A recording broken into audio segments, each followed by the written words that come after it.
தமிழக வெற்றி கழகத்துல இணைஞ்ச முன்னாள் அதிமுக அமைச்சர் செங்கோட்டையன் திரைமறைவுல அதிமுகவை சேர்ந்த முன்னாள் நிர்வாகிகள் பல பேரு தமிழக வெற்றி கழகத்துல இணைக்கும் தீவிரமான பணிகளை செஞ்சுட்டு வராரு.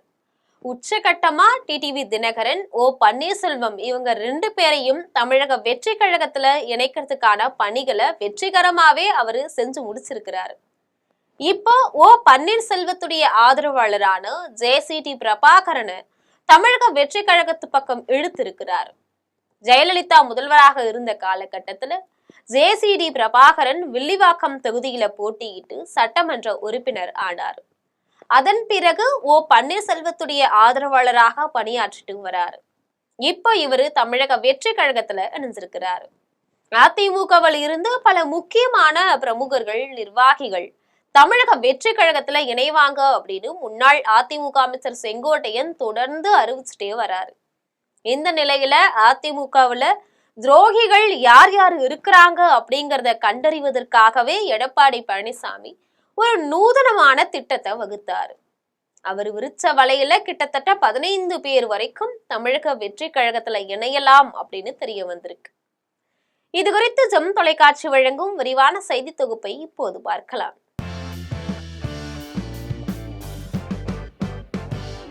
அதிமுக சார்பில் சட்டமன்ற தேர்தலில் போட்டியிடுறதுக்கான விருப்ப மனுக்கள் விநியோகம் கடந்த டிசம்பர் மாதம் 15ஆம் தேதியிலிருந்து 23ஆம் தேதி வரைக்கும் நடந்தது. தொடர்ந்து கால அவகாசம் தரப்பட்டு டிசம்பர் 23ஆம் தேதியிலிருந்து 31 வரை அவகாசம் தரப்பட்டது. அதன்படி அதிமுக சார்பில் 10,200 பேர் விருப்ப மனு கொடுத்திருக்கிறாங்க. முன்னாடி 11,000 பேர் விருப்ப மனுவை விநியோகம் செய்யப்பட்டிருக்கிறாங்க. இந்த விருப்ப மனுக்களை பொறுத்த வரைக்கும் சுமார் 7,000 பேர் மட்டும்தான் தங்கள் தேர்தலில் போட்டியிட விருப்ப மனு கொடுத்திருக்கிறாங்க. மீதம் இருக்கிற 3,200 பேர் எடப்பாடி பழனிசாமி தங்களுடைய தொகுதியில போட்டியிடணும் அப்படின்னு விருப்ப மனுவை கொடுத்திருக்கிறாங்க. ஏற்கனவே எடப்பாடி பழனிசாமி திட்டமிட்ட மாதிரி 10,000 பேர் போட்டியிடுறதுக்கு விருப்ப மனு தரணும் அப்படின்னு ஒரு கணக்கு போட்டு இருந்தார். ஆனா 7,000 பேர் மட்டும்தான் தாங்கள் போட்டியிடுறதுக்கு விருப்ப மனுவை கொடுத்திருக்கிறாங்க. இதனுடைய அடிப்படையில தான் எதிர்பார்த்து இருந்த முக்கிய பிரமுகர்கள், மாவட்ட செயலாளர்கள் விருப்ப மனு தராததன் பின்னணி என்ன அப்படிங்கறத பற்றி ஆராயறதுக்கு ஒரு குழுவை அமைச்சு விசாரணைகளை மேற்கொண்டாரு எடப்பாடி பழனிசாமி. அதாவது விருப்ப மனு தராதவங்க ஒருவேளை தமிழக வெற்றி கழகத்துக்கு தாவலாம் அப்படிங்கிறது எடப்பாடி பழனிசாமியோட கணக்கா இருக்கு. அந்த வகையில தொகுதியில செல்வாக்கு பெற்றவர்கள், பணபலம் உட்பட பலர் இப்போ விருப்ப மனு தராதவர்கள் யார் என்பது குறித்த பட்டியல் எடுக்கப்பட்டு அவங்களுடைய பின்னணி என்ன அப்படிங்கிறதும் ரகசியமா விசாரிக்கப்பட்டுட்டு வருது.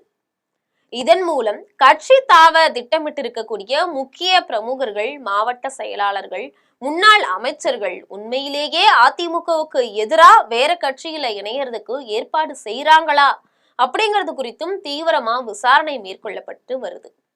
இதுல முதல் கட்டமா சுமார் 15 பேர் அதிமுகவிலிருந்து விலகி தமிழக வெற்றி கழகத்துல இணையலாம் அப்படிங்கிற திடுக்கிடும் தகவல் தெரிய வந்திருக்கு. இதன் அடிப்படையில இன்னும் தீவிர விசாரணைகள் நடத்தி அவங்க தமிழக வெற்றி கழகத்துக்கு தாவறதுக்கு முன்னாடியே கட்சியை விட்டு நீக்கிடலாம் அப்படின்னு எடப்பாடி பழனிசாமி திட்டமிட்டு இருக்கிறார். எடப்பாடி பழனிசாமி விரித்த வலையில கொங்கு மண்டலத்தை சேர்ந்த 6 பேர் சிக்கி இருக்கிறாங்க. கூடிய சீக்கிரத்துல இவங்க மேல தீவிர நடவடிக்கை எடுக்கப்பட்டு கட்சியை விட்டு நீக்கப்படுவார்கள் அப்படின்னு தெரியுது. எடப்பாடி பழனிசாமி விரிச்ச ரகசிய வலையில சசிகலாவுக்கு ஆதரவாக ஸ்லீப்பர் செல்லாக செயல்படக்கூடிய சிலர் பற்றிய தகவலும் தெரிய வந்திருக்கு அப்படிங்கிறது முக்கியமான ஒரு விஷயம். இதனால அதிமுகவை பொறுத்த வரைக்கும் இன்னும் 10 நாட்கள்ல அதிரடி நடவடிக்கைகள் மேற்கொள்ளப்படும் அப்படின்னு தெரியுது. அதிமுகவை விட்டு முக்கிய பிரமுகர்களை எடப்பாடி பழனிசாமி பதவி நீக்கம் செய்யும் போது யார் யார் தமிழக வெற்றி கழகம் பக்கம் தாவ போறாங்க அப்படிங்கறத பத்தின முழு விவரமும் தெரிய வந்துடும் நமக்கு. இது போன்ற அரசியல் பின்னணி செய்திகளை தெரிந்து கொள்ள ஜெம் தொலைக்காட்சியுடன் எப்பொழுதும் இணைப்பில் இருங்கள். நன்றி.